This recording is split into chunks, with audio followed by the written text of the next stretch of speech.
Assalamualaikum warahmatullahi wabarakatuh.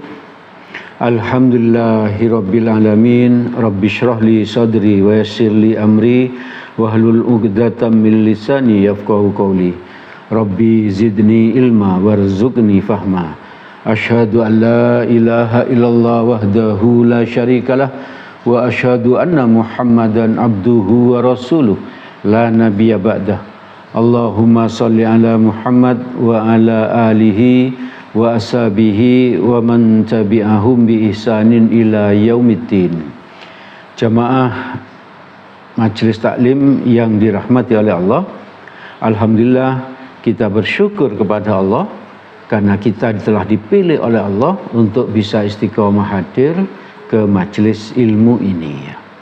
Seperti yang sering saya sampaikan, kenapa kita kok harus bersyukur bisa hadir ke majelis ilmu?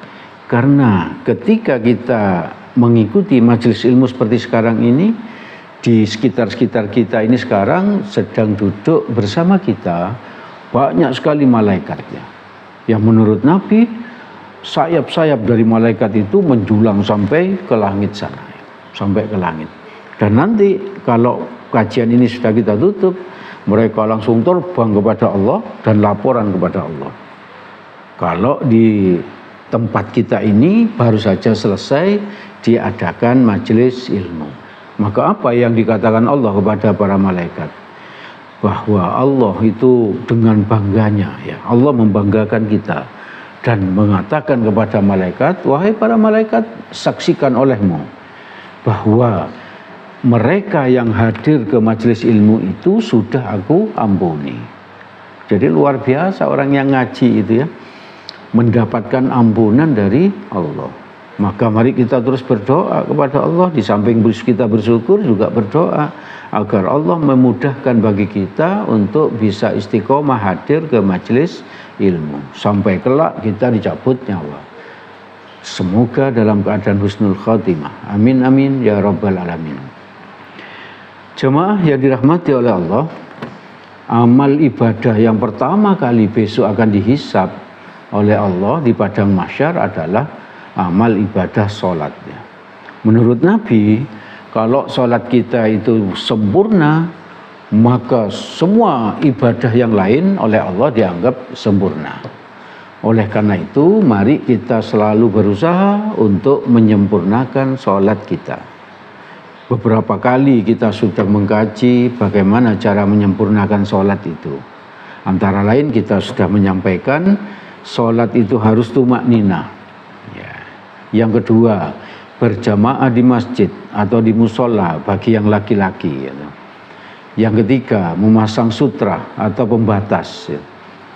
Yang keempat, memandang tempat sujud. Kalau sedang berdiri, memandang tempat sujud agar lebih khusyuk.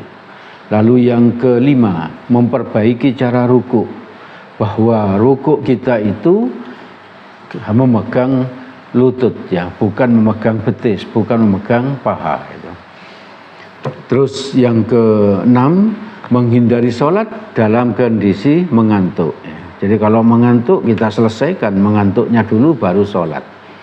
Lalu kita sholat dalam kondisi tidak sedang menahan kentut, tidak sedang menahan buang air besar, tidak sedang menahan buang air kecil.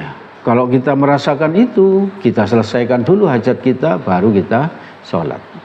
Lalu yang berikutnya, ketika tasyahud, tahiyat, duduk itu, kita menghadap ke jari-jari telunjuk. Ke jari telunjuk kita, itu tuntunan dari Nabi. Jadi kita tasyahud awal, tasyahud akhir, kita lihat telunjuk kita itu, ya. Kita lihat, insya Allah lebih khusyuk. Lalu pada kesempatan ini, hal yang akan kita coba perbaiki ketika kita sholat, yaitu kalau kita mau menghadiri sholat ke masjid atau ke musola bagi yang laki untuk sholat berjamaah, maka berjalannya harus dengan kondisi tenang. Ya. Tidak boleh kita datang ke masjid dengan berlari, dengan jalan cepat, itu nggak boleh. Oleh Nabi disuruh berjalan dengan tenang. Bahkan di saat kita terlambat pun, misalnya di masjid atau di musola itu sudah azan, sudah iqomah, maka kita tetap berjalan dengan tenang. Dengan tenang, tidak boleh lari, tidak boleh jalan dengan jalan cepat ya. Kenapa begitu? Ini ada hadisnya riwayat Bukhari Muslim dari Abu Hurairah radhiyallahu an. Nabi bersabda, "Idza uqimatis shalah." Jika sholat sudah ditegakkan atau sudah iqomah, ya, sudah iqomah di masjid, sudah iqomah, kita masih di jalan, bagaimana langkah kita? Apakah lari? Apakah jalan cepat? Tidak. Ya, lanjutan hadisnya, fala ta'tuha tas'auna wa tuha tamshuna. Janganlah kalian mendatanginya dengan tergesa-gesa.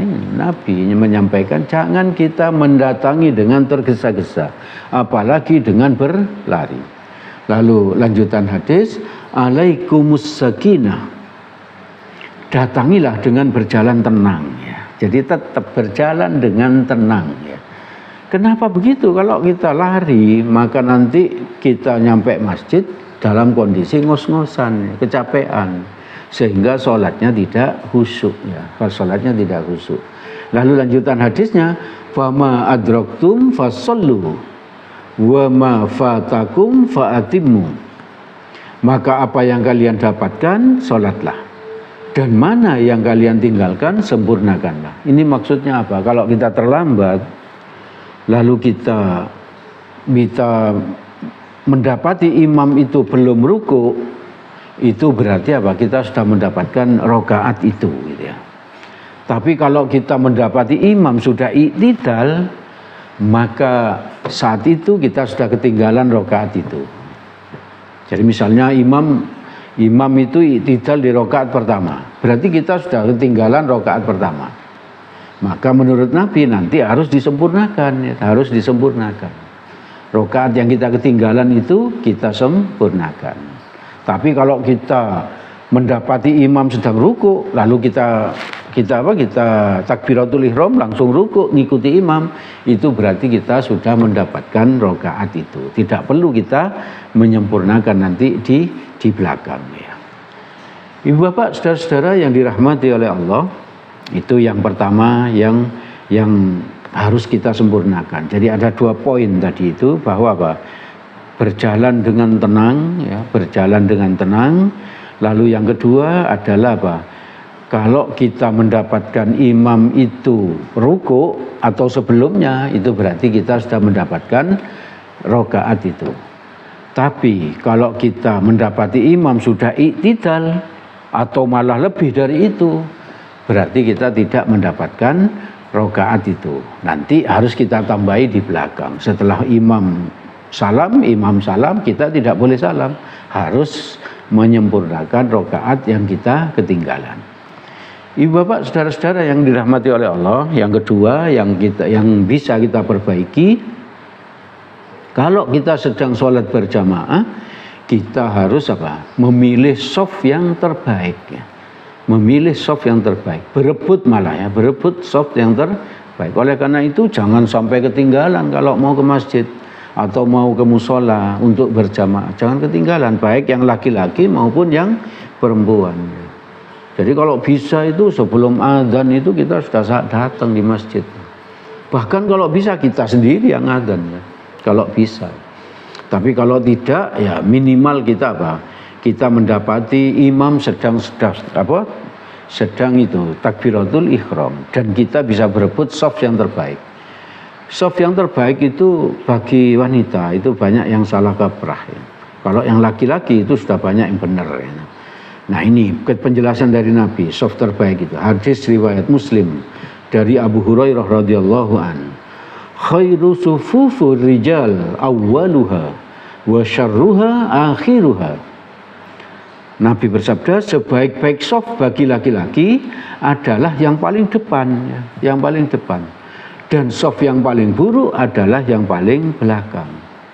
Jadi sungguh sangat kita itu rugi kalau apa? Kita datang ke masjid di awal, tapi mempersilahkan orang lain untuk apa? Untuk maju ke shaf terdepan.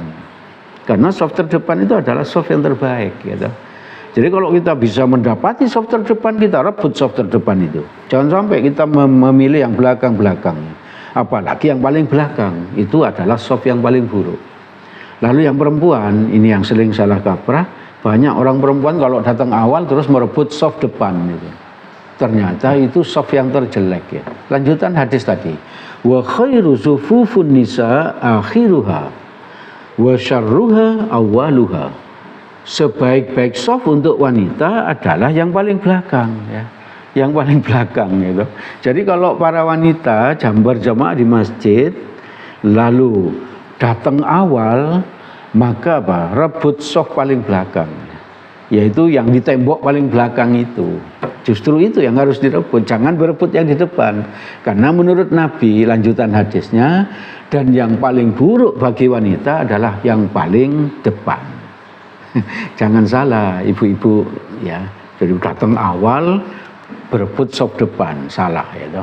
Yang benar apa? Kalau datang awal rebut saf paling belakang. Setelah itu makin ke depan, makin ke depan, makin ke depan. Yang paling depan itu adalah saf yang terburuk. Ibu bapak, saudara-saudara yang dirahmati oleh Allah, yang ketiga yang bisa kita perbaiki, ini insya Allah yang terakhir pada kesempatan ini. Enggak apa-apa kita setiap ngaji kita sampaikan 3 hal yang harus kita perbaiki, 3 hal yang harus kita perbaiki, nanti lama-lama menjadi banyak. Yaitu yang ketiga, ikuti imam ya, ikuti imam.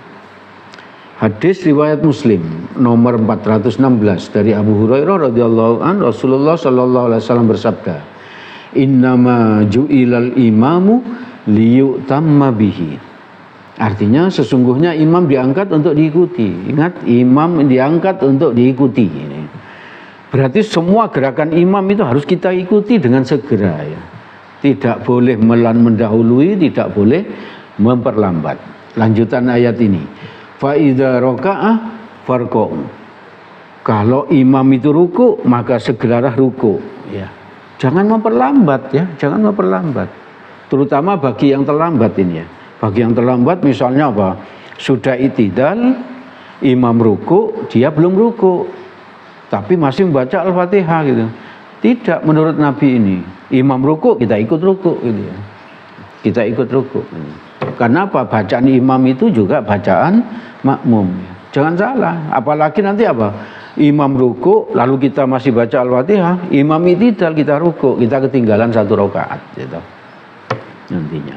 Nah, gitu. Lalu berikutnya fa idza raka'a farka'u gitu. Terus berikutnya fa idza rafa'a farfa'u. Jika imam berdiri maka berdirilah. Jadi segera ya, kalau imam berdiri kita segera berdiri gitu ya. Kita segera berdiri. Wa idza shalla jalisan fasallu jalusan. Jika imam sholat sambil duduk, maka sholatlah dalam keadaan duduk pula. Tidak boleh kalau imamnya duduk, sholat sambil duduk, terus makmumnya sholat sambil berdiri. Apa pernah kejadian itu? Pernah. Suatu hari Nabi itu jatuh dari kuda ya. Sehingga waktu ngimami itu sholatnya duduk. Maka para sahabat itu sholat sambil duduk. Tidak ada yang berdiri. Tapi kalau imamnya berdiri, kita sholat pakai apa? Kita ikut berdiri. Hanya boleh duduk bagi mereka yang sakit. Misalnya kakinya sakit, itu boleh duduk. Itu namanya rukhsah. Ya. Bahkan boleh sambil terlentang. Ya. Kalau memang sakit. Ya. Tapi kalau imamnya duduk, makmumnya wajib duduk. Ya. Makmumnya wajib duduk. Ibu bapak, saudara-saudara yang dirahmati oleh Allah, ilmu yang saya sampaikan pada malam ini itu sebetulnya sangat ringan ya. Cuman apa? Pelaksanaannya yang suka sulit. Terutama yang kedua tadi itu bagi wanita ya. Banyak sekali kita temui wanita itu kalau datang awal ke masjid atau musola, dia berebut shaf depan. Seharusnya dia berebut shaf belakang. Baik, ibu bapak, saudara-saudara, pada malam ini kita sudah menyempurnakan sholat 3 hal, yaitu menghadiri sholat dengan tenang, yang kedua berebut shaf terbaik, yang ketiga mengikuti imam. Segala yang baik dari apa yang saya sampaikan ini, yang benar juga, semuanya berasal dari Allah. Semoga ada manfaatnya bagi kita, dan semoga Allah menolong kita agar kita bisa mengamalkannya. Dan yang salah itu karena kebodohan saya. Untuk itu saya mohon maaf yang sebesar-besarnya. Mari kita tutup majelis ini dengan doa kafaratul majelis. Subhanakallahumma wa bihamdik asyhadu alla ilaha illa anta astaghfiruka wa atubu ilaik. Billahi taufik wal hidayah. Assalamualaikum warahmatullahi wabarakatuh.